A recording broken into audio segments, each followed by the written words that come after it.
अस्सलामुअलैकुम। Sports world में आपको वेलकम कहेंगे। मैं हूं हिफ्सा इम्तियाज। अपने टॉपिक्स पर सबसे पहले नजर डालते हैं। कज़ाफी स्टेडियम में 2 T20 मैचेस के लिए अब कज़ाफी स्टेडियम को तैयार किया जा रहा है। पाकिस्तान और जनूबी अफ्रीका की टीमें कल मद्दे मुकाबिल होंगी। देखना होगा कि मेजबान टीम किस तरह अपनी गलतियों पर काबू पाती है। कज़ाफी में पिच तैयारी के आखिरी मराहिल में है और इसके साथ साथ PSL 11 की भी अगर बात की जाए जिसमें 2 नई टीमें शामिल होंगी। सलमान नसीर ने 2 नई टीम्स के लिए 4 शहरों के नाम भी बता दिए हैं।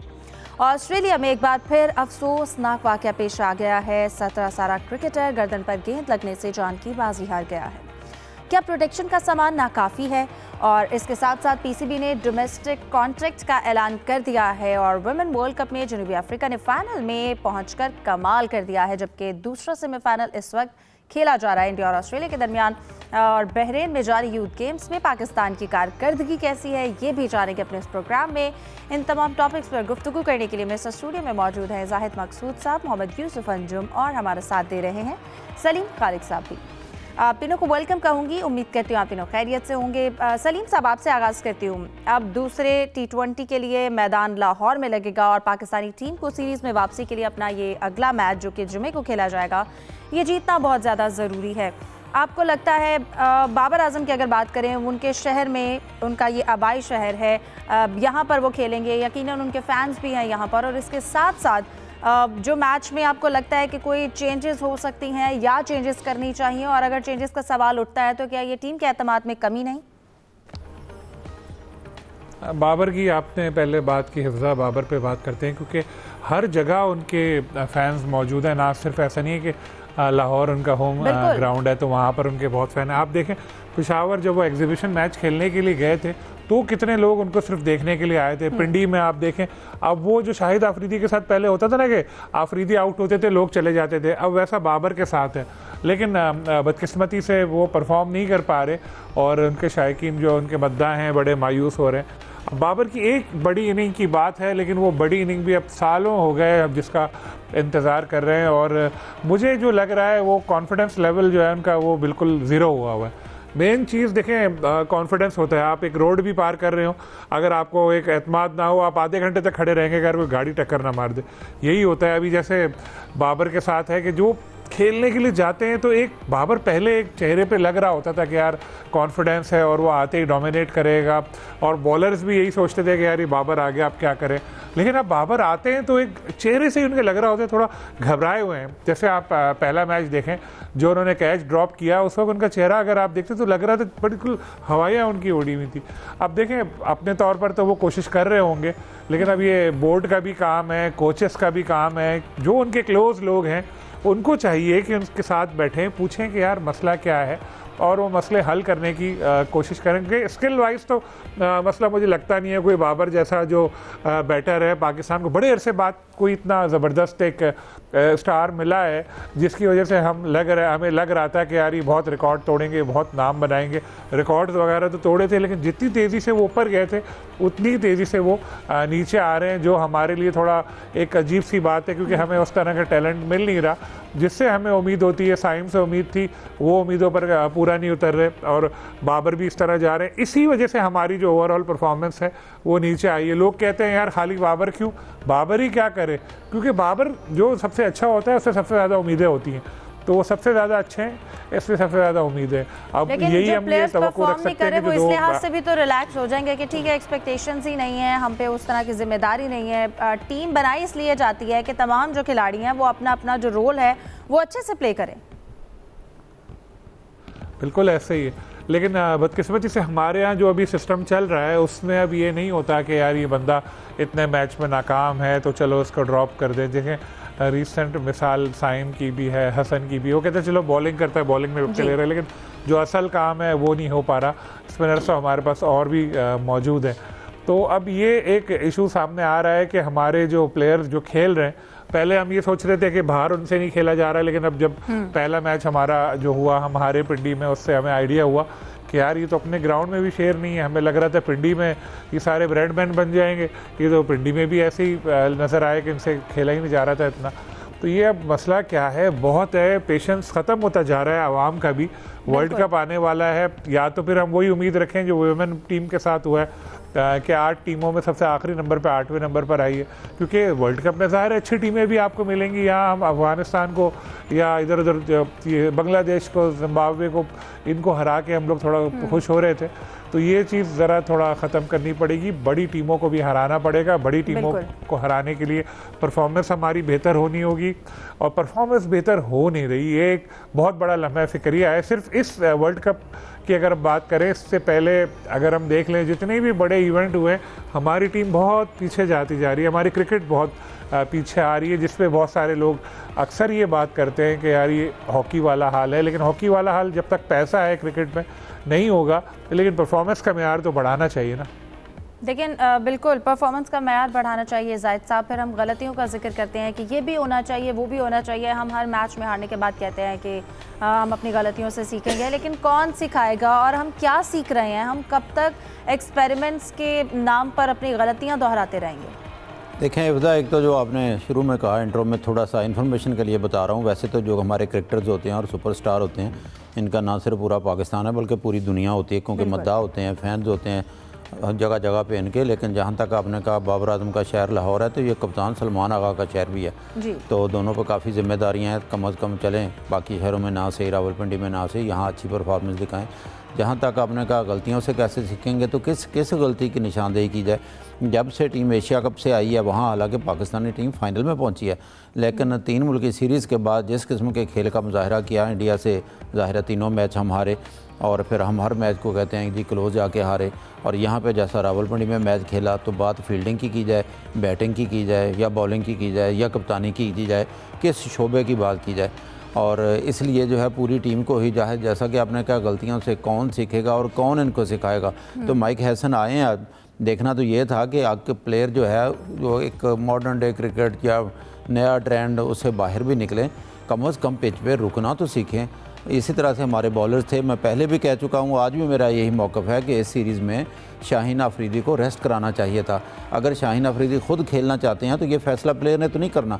दुनिया का कोई क्रिकेटर, कोई खिलाड़ी ऐसा नहीं होता जो कहे कि मैं बाहर बैठ जाऊँगा। यहाँ तक कि अनफिट खिलाड़ी भी कहते हैं, अपनी फिटनेस छुपाते हैं और वो खेलना चाहते हैं। लेकिन बुमराह को देख लें, उन्होंने वनडे में रेस्ट करा दिया, T20 में शामिल कर लिया। मिचेल स्टार को भी रेस्ट करवाते हैं। दुनिया के बड़े बड़े खिलाड़ियों को लेकर आपने चलना होता ताकि उनकी फ़िटनेस भी सही रहे और उनको रेस्ट भी मिलता रहे। अगर तीनों फॉर्मेट खेलेंगे, टेस्ट में भी खेले शाहीन, T20 में भी खेलेंगे, मार पड़ेगी, कॉन्फिडेंस फिर शेक होगा। और वनडे का उनको कप्तान बनाया गया, यकीनी तौर पर उनको वनडे में खेलना चाहिए था। और वर्ल्ड कप में तो यकीनी हिस्सा है शाहीन अफरीदी पाकिस्तानी टीम का। अगर रेस्ट कराते तो ज़्यादा बेहतर होता। लेकिन पाकिस्तानी टीम का जैसा आपने जिक्र किया, क्योंकि यहाँ पे थोड़ी सी बात लंबी हो जाएगी, मुझे तो मोहम्मद हारिस बहुत याद आते हैं कि कल जब सलमान आगा से सवाल किया गया था कि मोहम्मद हारिस स्कोर नहीं कर रहे, तो उन्होंने कहा ये टीम के लिए बहुत बड़ी कुर्बानी दे रहे हैं, क्योंकि उनको जिस भी नंबर पे भेजते हैं वो खेलने के लिए तैयार होते हैं। तो कल जो कुर्बानी दे रहे थे और समझा जाता था कि बहुत अच्छा खेल रहे हैं, उनके बारे में माइक हैसन ने कह दिया कि वो अपनी गलतियों पर काबू नहीं पाते, उनको आपने बाहर निकाल दिया। तो एक प्लेयर को एकदम हम आसमान पे बिठाते हैं, दूसरे लम्हे हम उसको खुद ही तनकीद करना, टीम मैनेजमेंट भी उसका साथ नहीं देती और उस पर तनकीद शुरू हो जाती है। तो हर प्लेयर को अपनी ज़िम्मेदारी लेनी होगी, क्योंकि बहुत ज़्यादातर प्लेयर हमारे टीम में अब ये हैं, ना सिर्फ वो कई मैचेस खेल चुके हैं, कई सीरीज़ भी खेल चुके हैं। इसमें कोचिंग का कितना कमाल होगा कि माइक हैसन उनका बैट पकड़ के उनको बताएगा कि ऐसे आपने खेलना है। तो एक तवक्को या उम्मीद जो हम हमेशा टीम से लगाते हैं, क्योंकि ये आखिरी मौका होगा सीरीज़ में वापसी का, क्योंकि हम पूरी टीम के साथ गए हैं। साउथ अफ्रीका अपनी B या C टीम के साथ आया। ये भी अगर नए खिलाड़ियों को चांस दे देते तो ज़्यादा बेहतर होता है, जैसे दुनिया की बाकी टीमें करती हैं। होम सीरीज़ में अपने डोमेस्टिक के प्लेयर्स या नौजवानों को ज़्यादा मौके देते हैं, और जिनका खेलना यकीनी होता है टीम में, उनको बाहर बिठाया जाता है कि इन्होंने तो आना ही आना है। वो हमने किया नहीं है, हमने अपनी तरफ से जो बेहतर टीम थी वो हमने मैदान में उतारी है। इसलिए इनको इंतहाई ज़िम्मेदारी अपनी लेनी होगी, और पहले बैटिंग आती है या बॉलिंग आती है, कम अज़ कम टीम फाइट करती हुई नज़र आए। फिर ना लोगों को अफसोस होता है, ना हमें अफसोस होता है। जो दिल की अतः रहेंगे उसे चाहते हैं कि पाकिस्तानी टीम जीते और क्रिकेट बड़े फूले। सही। यूसुफ, अब लाहौर में मैदान सजेगा, टीमें प्रैक्टिस करेंगी 6:30 बजे। पिच की जो तैयारी है वो भी आखिरी मराहिल में है, लेकिन हम क्या पिच की तैयारी और स्टेडियम की तैयारी से ज़्यादा हम जो टीम की स्ट्रेटजी है उसके ऊपर फोकस नहीं करते हैं, हम स्पिन पिचेस बनाने में ध्यान देते हैं। क्या बेहतर हो कि जो भी कंडीशंस हो हम प्लेयर को इस तरह से तैयार करें कि वो तमाम कंडीशंस में जो है वो खेल सकें। स्पिन पे हम अच्छा खेलते हैं, लेकिन क्या ये एतमाद में कमी को जाहिर नहीं करता है कि हमें कॉन्फिडेंस नहीं है कि अगर किसी और तरह की पिच होगी तो हमारे प्लेयर्स खेल सकेंगे? जी बिल्कुल हिफ्ज़ा, आप सही फरमा रही हैं कि ये कमी यकीनी तौर पर पाकिस्तानी खिलाड़ियों में है कि वो सिर्फ कंडीशन के मुताबिक नहीं परफॉर्म कर पाते।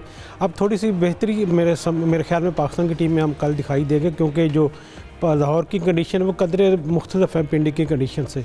हमने देखा कि पहला जो मैच हुआ उसमें जो उनके पेसर्स थे उन्होंने गलबा पाया, जबकि जो भी ये लाहौर की जो पिच तैयार की जा रही है लग रही है कि जैसे बैटर्स के साथ साथ स्पिन को ज़्यादा मदद देगी। तो इसलिए पाकिस्तान की टीम में एक तब्दीली का भी इम्कान ज़ाहिर किया जा रहा है। अभी तो आज वो फैसला तो उन्होंने नहीं किया, क्योंकि अभी जब यहाँ पर प्रैक्टिस करेंगे तो उसके बाद ये डिसाइड होगा कि कल किसकी जगह किसको शामिल किया। लेकिन इम्कान यही है कि उस्मान तार को कल यहाँ पर, क्योंकि लाहौर की पिच स्पिनर को ज़्यादा हेल्पफुल साबित होती है, उसमें पाकिस्तान की टीम एक तब्दीली ये कर सकती है और ये पाकिस्तान के पास ऑप्शन होगा कि अपनी जो स्पिन ऑप्शन है उसको इस्तेमाल करते हुए सीरीज़ में कमबैक के लिए पूरी अपना जोर लगाए। हालात पाकिस्तान टीम के इतने ज़्यादा साजगार फेवरेबल नहीं है, लेकिन पाकिस्तान टीम को कुछ खास करके दिखाना होगा। ख़ुसूसन पाकिस्तानी बैटर्स के लिए डॉट बॉल की खामी पर काबू पाना बहुत ज़्यादा ज़रूरी है और पावर प्ले पाकिस्तान की टीम के लिए हमेशा एक इम्तिहान होता है। ख़ुसूसन जब हमने मैच देखा उसमें 74 स्कोर बने थे पावर प्ले में हमारे पाकिस्तान के शाहीन अफरीदी और नसीम शाह को बड़ी पिटाई वहाँ पर हुई थी। तो अब थोड़ा सा कम्बिनेशन को भी तब्दील करने की ज़रूरत है, अपनी स्ट्रेटजी को भी थोड़ा सा रद्दबल करने की ज़रूरत है।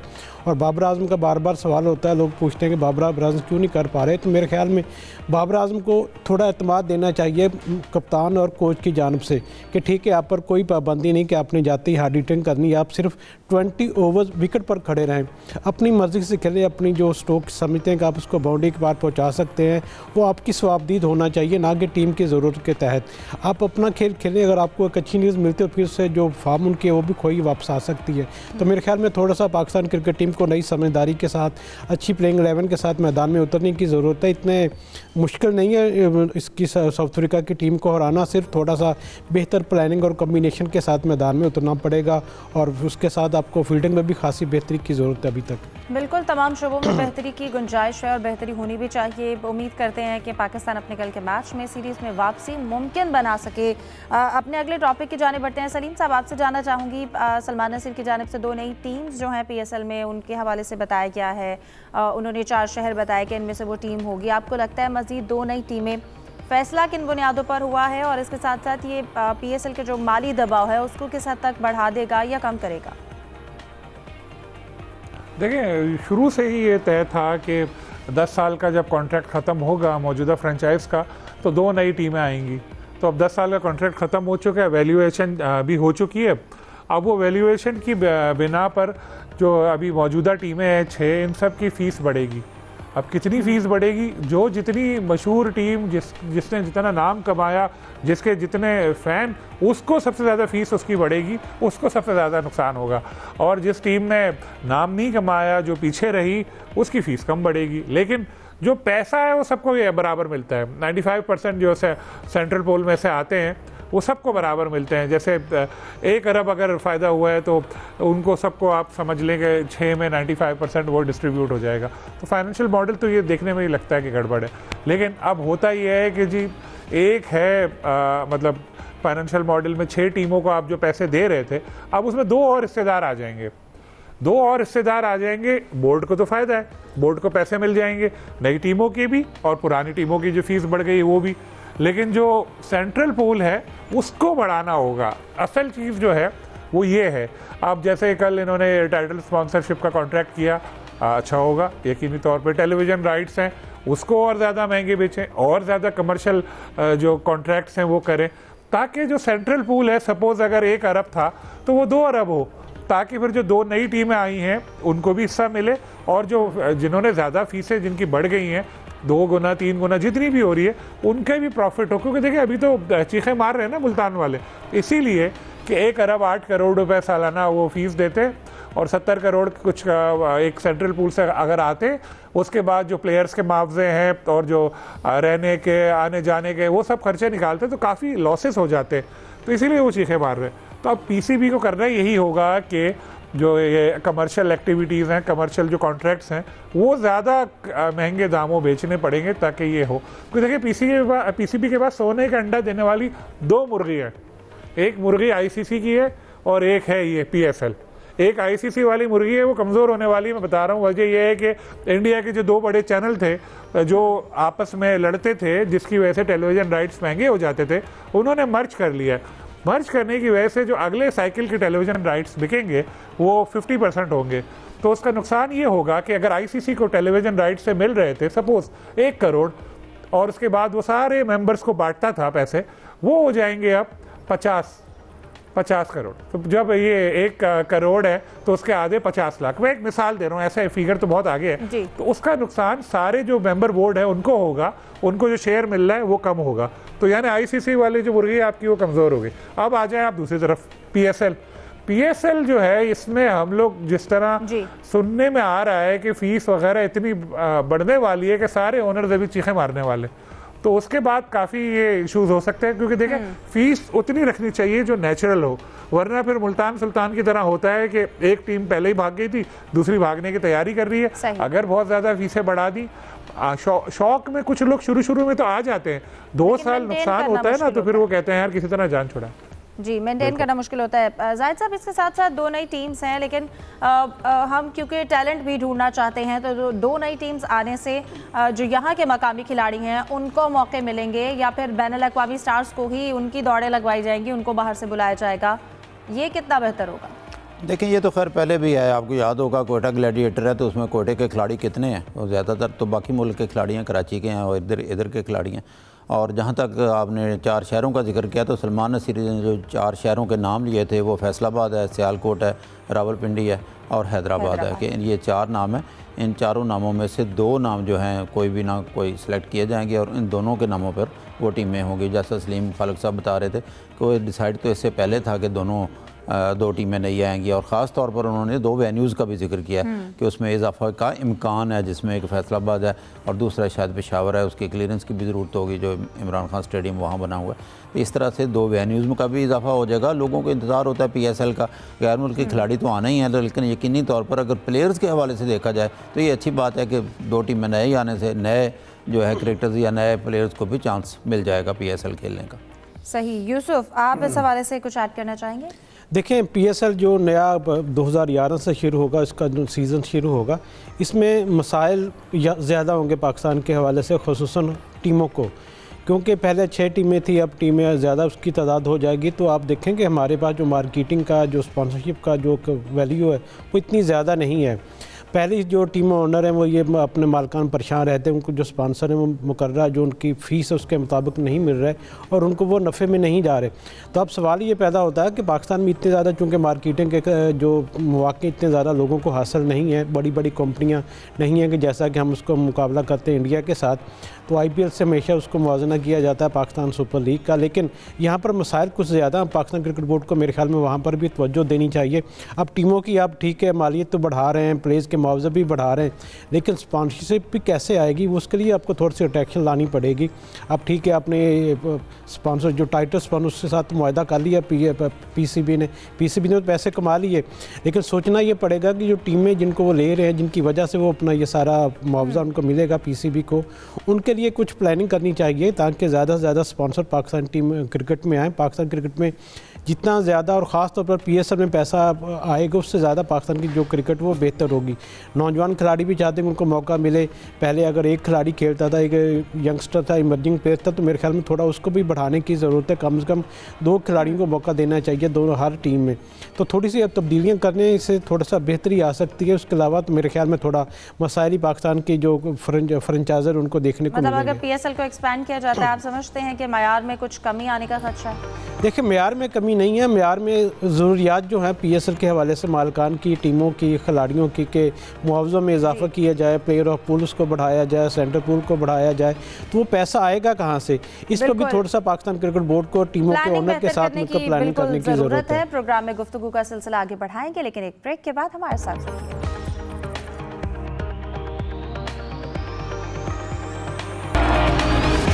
Welcome back. जाहिद साहब, आपकी जानिब आऊँगी।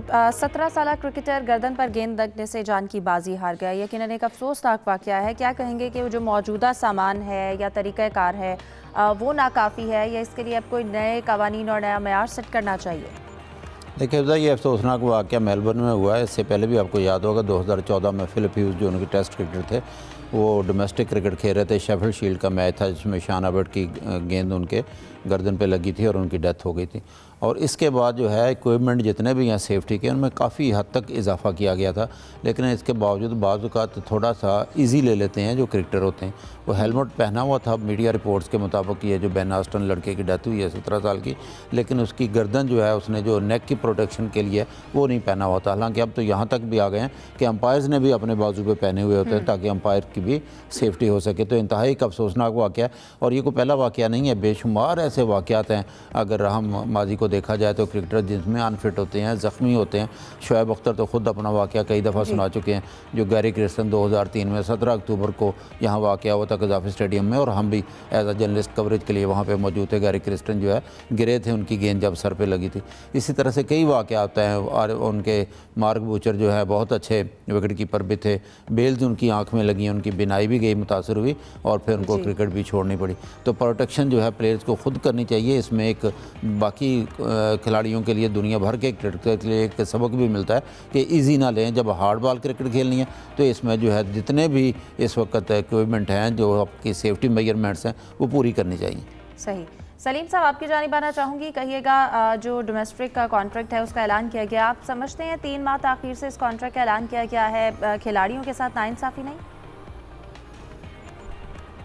मेरा ख्याल है जो 3 माह अगर ताख़ीर भी हुई है तो पैसे तो उनको पूरे ही मिलेंगे। अब इतने सारे प्लेयर्स को उन्होंने लिया है, जैसे आबिद अली भी मैं देख रहा था पहली वाली कैटेगरी में है। अब कितने पैसे इनको दे रहे हैं, क्या दे रहे हैं, क्योंकि पिछले दिनों जो खबरें आई थी सामने उसमें था कि शायद मुआवजा कम हुआ उनका, यूसुफ के पास शायद उसमें बेहतर मालूमात हो। लेकिन एक अच्छी चीज़ है कि इतने सारे नौजवान क्रिकेटर्स को, नौजवान क्या उसमें तो खैर और भी प्लेयर्स शामिल हैं जिनकी एज भी बढ़ चुकी है, लेकिन डोमेस्टिक क्रिकेटर्स को कॉन्ट्रैक्ट मिलना ज़रूरी है। उससे एक तो जब तक फाइनेंशियली थोड़ी स्टेबिलिटी नहीं होगी, प्लेयर जो है वो खेलते हुए इतना ज़्यादा सुकून महसूस नहीं करते, क्योंकि अब पहले वाला दौर चला गया जब बच्चे जो थे वो क्रिकेट खेलते थे और उनके वालिदैन उनको सपोर्ट करते थे। अब तो बेचारा बच्चा थोड़ा सा बड़ा होता है और फिर उससे ये उम्मीदें लगा ली जाती हैं कि वो घर चलाने में भी कंट्रीब्यूट करेगा।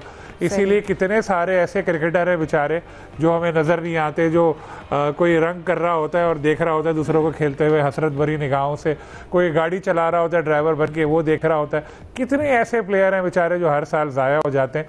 तो चले कॉन्ट्रैक्ट इस तरह का डोमेस्टिक मिल रहा है, जिनको कॉन्ट्रैक्ट मिला है एटलीस्ट वो तो इस खेल के साथ जुड़े रहेंगे, तो एक इस लिहाज से अच्छा है। और जो क्रिकेटर वाली बात है वो बहुत ही अफसोसनाक वाक़या था, मैंने भी उसके बारे में पढ़ा। कल जो स्टोरी आई थी उसमें यही था कि वो बिल्कुल वेंटिलेटर पे शायद उसको ले गए थे। 17 साल का बच्चा, जो तस्वीरें देखी वो भी देख के बड़ा अफसोस हुआ। और मैच में भी नहीं, प्रैक्टिस सेशन के दौरान ऐसा हुआ, और ऑस्ट्रेलिया पूरा शॉक में है, क्योंकि इससे पहले फिल ह्यूज की जो डेथ हुई थी उसको ये अभी तक वो नहीं भुला पाया। अब ये तो बिल्कुल 17 साल का तो बच्चा ही मैं कहूँगा उसको। एक और ऐसा वाक़या हुआ है, और जिस तरह जाहिद साहब कह रहे थे कि बात बिल्कुल यही है कि जब इक्विपमेंट है, लीगल है, आप जहाँ भी पूरा कवर कर सकते हैं अपने आप को, तो जितना बचा जाए, अपने आप को महफूज किया जाए, उस तरह करना चाहिए ताकि इस तरह के वाक़यात से बचा जा सके। बिल्कुल बचा जा सके। यूसुफ, हम कॉन्ट्रैक्ट के हवाले से बात कर रहे थे, मुआवजे का जिक्र हुआ। आपको लगता है जो मुआवजा सेट किया गया है वो खिलाड़ियों के हक़ के मुताबिक है? कॉन्ट्रैक्ट का मयार कैसा है, किस बेसिस पे? देखें हिफ्ज़ा, ये अच्छी बात है कि डोमेस्टिक क्रिकेट के खिलाड़ियों की मुआवजा उसमें है, थोड़ा सा जो नंबर है खिलाड़ियों को उसको बढ़ाया गया है। पहले 131 खिलाड़ियों को माहाना तनख्वाह मिलती थी, अब 157 कर दी गई है, जो अच्छी बात है। उसके साथ साथ एक कैटेगरी का इसमें इजाफा भी किया गया है। माजी में हमने देखा कि जो उनको माहाना तनख्वाह मिलती है वो एक कैटेगरी वालों को वो तो 5 लाख रुपए मिल, जबकि जो मैच फीस है वो भी 1 लाख रुपए से ज़्यादा है। तो कुछ बेहतरी इसमें ला रही है Pakistan cricket board domestic cricket के मामला के हवाले से। लेकिन क्या ही अच्छा होता कि डोमेस्टिक खिलाड़ियों के मुआवजे में भी और मैच फीस में भी इजाफा किया जाता, कैटेगरी बढ़ा दी है, नंबर उनका बढ़ा दिया, ये तो अच्छी बात है। अगर मुआवजे में भी इजाफा कर दिए तो मेरे ख्याल में ज़्यादा रिस्पेक्ट मिलती है हमारे डोमेस्टिक क्रिकेटर्स को, क्योंकि डोमेस्टिक क्रिकेट में सारा दिन धूप में खड़े होकर खेलना वो इतना आसान काम नहीं है, और यही वजह कि कुछ लोग ज़्यादातर कोशिश ये करते हैं कि वो 3 या 4 मैच खेलकर बाहर चले जाएं, और यही उनके लिए ज़्यादा अट्रैक्शन होती है। लेकिन अब जितना इसमें ज़्यादा हम पैसा इन्वेस्ट करेंगे डोमेस्टिक क्रिकेट में, इतने ज़्यादा हमारी जो क्वालिटी है वो इसमें ज़्यादा सामने आएगी, और हमारे खिलाड़ियों को ज़्यादा उनको पूल है वो भी बढ़ेगा। जब तक अट्रैक्शन नहीं होगी ज़्यादा, उस वक्त तक ज़्यादा जो मेयार क्रिकेट का वो भी ज़्यादा बेहतर नहीं होगा। उम्मीद की जा सकती है कि आइंदा जो साल होगा इसमें पाकिस्तान क्रिकेट बोर्ड यकीनी तौर पर उनके जो मुआवजे हैं उनमें भी इजाफा करेगा, ताकि उनको मज़ीद अच्छी इज़्ज़त दी जा सके। एक इन्फॉर्मेशन के लिए ये भी बात है, जो कौमी टीम में जिसको शामिल किया अफजल समाद को, वो डोमेस्टिक में बी कैटेगरी में शामिल है। और जैसा यूसुफ साहब कह रहे थे, हमारे बहुत से बड़े खिलाड़ी डोमेस्टिक को अवॉइड करना शुरू कर देते हैं। इमामुल हक हमारा रुकन टीम के वो भी ये कैटेगरी में है। बिल्कुल, इसका जो कवानीन है वो प्रॉपर तरीके से सेट होने चाहिए। जाहिद साहब, वुमेन वर्ल्ड कप के हवाले से अगर हम बात करें, इस वक्त ऑस्ट्रेलिया और इंडिया का मैच जारी है। ऑस्ट्रेलिया ने चूज़ किया पहले बैटिंग करना, और अच्छा एक स्कोर, अभी तक 43 ओवर्स का खेल मुकम्मल हुआ है, 275 रन बना लिए, 6 खिलाड़ी आउट हैं। लेकिन इसके साथ साथ जो कल मैच हुआ जनूबी अफ्रीका की अगर बात करें, उन्होंने कमाल कर दिया। उनकी परफॉर्मेंस के हवाले से क्या कहेंगे? देखें, साउथ अफ्रीका और इंग्लैंड का जो लीग मैच हुआ था, राउंड रॉबिन लीग का, उसमें सिर्फ 65 रन पर आउट हो गई थी जनूबी अफ्रीका की टीम। इंग्लैंड ने उनको ढेर कर दिया था और फिर बगैर आउट हुए, यानी कि 10 विकेटों से वो मैच जीत लिया था। ये इसमें अच्छी बात यह है कि इसको कहते हैं टीमों का कम बैक करना, कि उन्होंने ना सिर्फ उस शिकस्त का बदला लिया, 125 रन के बाद बड़े मार्जिन से उन्होंने इंग्लैंड को सेमीफाइनल में शिकस्त दिया, जो कि नॉकआउट मैच था। और उनके जो कप्तान है लारा, जो ओपनिंग पे आती हैं, उन्होंने 169 रन की इनिंग्स के लिए, बहुत ही बड़ी बात थी। और साउथ अफ्रीका विमेन टीम जो है पहली दफ़ा फाइनल के लिए पहुंची है। जो आज के मैच का आपने जिक्र किया, तो एक कांटे का मैच चल रहा है, दिलचस्प इसके रिजल्ट की तवक्को है, क्योंकि जो लीग मैच था वो भी 330 रन करके इंडिया की टीम हारी थी 3 विकेटों पर। बड़ा दिलचस्प मरले में दाखिल हो गया था मैच जब ऑस्ट्रेलिया जीता था। आज भी बहुत अच्छा खेल रहे हैं, लेकिन शुरू में अच्छी फील्डिंग नहीं की इंडिया की टीम ने, उन्होंने तीसरे ओवर में भी कैच ड्रॉप कर दिया था, और तवक्को की जाती है। लेकिन जब हम बाकी टीमों को ये मैच देखते हैं, सेमीफाइनल में पहुंचने वाली टीमों को देखते हैं, तो फिर कोई ना कोई हमारे ज़हन में अपनी टीम के हवाले से भी आता है कि पीसीबी को चाहिए कि इसमें भी कोई ना कोई बोल्ड स्टेप उठाए, ताकि पाकिस्तान वुमेन टीम भी कोई भी ना तरक्की की मनाजिल तय कर सके। सही। सलीम साहब, आप इस हवाले से क्या कहेंगे? टीम्स बहुत अच्छा परफॉर्म कर रही हैं, लेकिन वुमेन वर्ल्ड कप में जो पाकिस्तानी टीम की कारकर्दगी रही, हम सबसे लास्ट नंबर पर रहे हैं। हमारी परफॉर्मेंस को अगर बेहतर करने के लिए, अगेन मेन टीम हो या वुमेन टीम हो, दोनों स्ट्रगल करती हुई दिखाई दे रही हैं। गलती कहाँ पर की जा रही है और कौन ठीक करेगा? पहले तो सेमीफाइनल की बात कर लें। ऑस्ट्रेलिया की टीम एक वक्त लग रहा था कि 300 से ज़्यादा कर लेगी, और अभी भी चांस तो है, लेकिन थोड़ा कम हो गया, कुछ उनकी 1-2 विकेटें गिरी हैं। खैर, इंडिया से मैच है, हराना चाहिए इंडिया को, क्योंकि इंडिया ने पहले एक बेचारी खाना खा रही थी होटल के डाइनिंग रूम में, वहाँ चूहे छोड़ दिए थे, चूहे आ गए थे, भागी थी प्लेयर्स ये। फिर जब बाहर कॉफ़ी पीने के लिए एक दिन जा रही थी, तो उधर जंसी दरिंदे घूम रहे थे, उनकी वजह से वो परेशान हुई। तो आज मैच में इनको इतना अच्छा परफॉर्म करना चाहिए कि बदला लें इन लोगों से। अब पाकिस्तान टीम की जहाँ तक बात आती है, तो हमारे पास प्लेयर्स पूल ही कम है। इसमें देखें, बोर्ड को भी करना चाहिए, बिल्कुल करना चाहिए अपने इक़दाम, लेकिन साथ में लड़कियां जो हैं, जो उनको इस खेल की तरफ भी लाना चाहिए, क्योंकि बहुत सारे जो वालिदैन हैं वो अपनी बच्चियों को इजाज़त नहीं देते इस तरह आके खेलने की, कि आके खेलें क्रिकेट और ये सब है। तो इस चीज़ में थोड़ी सी अवेयरनेस लानी होगी, और जब ये स्कूल, कॉलेज और इस तरह पे ज़्यादा और इन्वेस्टमेंट करनी पड़ेगी कि नई बच्चियाँ जो हैं वो खेल की तरफ राग़िब हों, और वो आएँ और खेलें। और जो अभी खेल रही हैं उनको भी इतने ज़्यादा अभी वैसे मराहत अच्छी मिल रही है, 5 स्टार होटल भी मिल रहा है, बिजनेस क्लास ट्रैवल भी मिल रहा है, फिर मुआवजे भी बढ़ाएं, लेकिन फिर और भी ज़्यादा इनको ऐसी फैसिलिटीज़ दें कि माँ बाप भी बोले कि हाँ यार, ये बिल्कुल परफॉर्मेंस भी बेहतर होनी चाहिए। पूल बढ़ेगा ना तो परफॉर्मेंस अच्छी होगी। बिल्कुल, प्लेयर्स पूल बढ़ेगा तो परफॉर्मेंस बेहतर होगी। प्रोग्राम वाइंड अप करते हुए यूसुफ, आपकी जानिब आऊंगी। इस वक्त जो यूथ गेम्स जारी हैं, उसमें पाकिस्तान के लिए कोई अच्छी खबर आई? क्योंकि वॉलीबॉल के हवाले से तो हमारी टीम को फाइनल में शिकस्त हो गई, इसके अलावा कोई अच्छी खबर देखने में आ रही है? देखें इफ्जा, एशियन गेम में हमारे 80 से ज़्यादा लोग वहाँ पर गए हैं, जिसमें खिलाड़ी भी हैं, ऑफिशियल भी हैं। लेकिन आज अच्छी खबर ये है कि पाकिस्तान का जो एक बीच रेसलिंग में पाकिस्तान ने ब्रॉन्ज मेडल जीत लिया, जो इनफरादी तौर पर पाकिस्तान की तरफ से पहला ब्रॉन्ज मेडल है इन गेम्स में। इससे पहले आपको याद होगा कि कबड्डी में हमने ब्रॉन्ज मेडल जीता, जबकि वॉलीबॉल में हमने सिल्वर मेडल जीता। तो यूँ पाकिस्तान की जो मेडल्स की तादाद है वो 3 होगी। अब चाइना सबसे ज़्यादा सर फहरिस्त, उसके जो मेडल्स हैं वो 122 है। बिल्कुल, प्रोग्राम का वक्त खत्म हो जाता है और आज एक अच्छी खबर मिली है यूथ गेम्स के हवाले से। बहुत शुक्रिया आप तीनों मेहमानों का। हमें दीजिए इजाज़त। अल्लाह हाफ़िज़।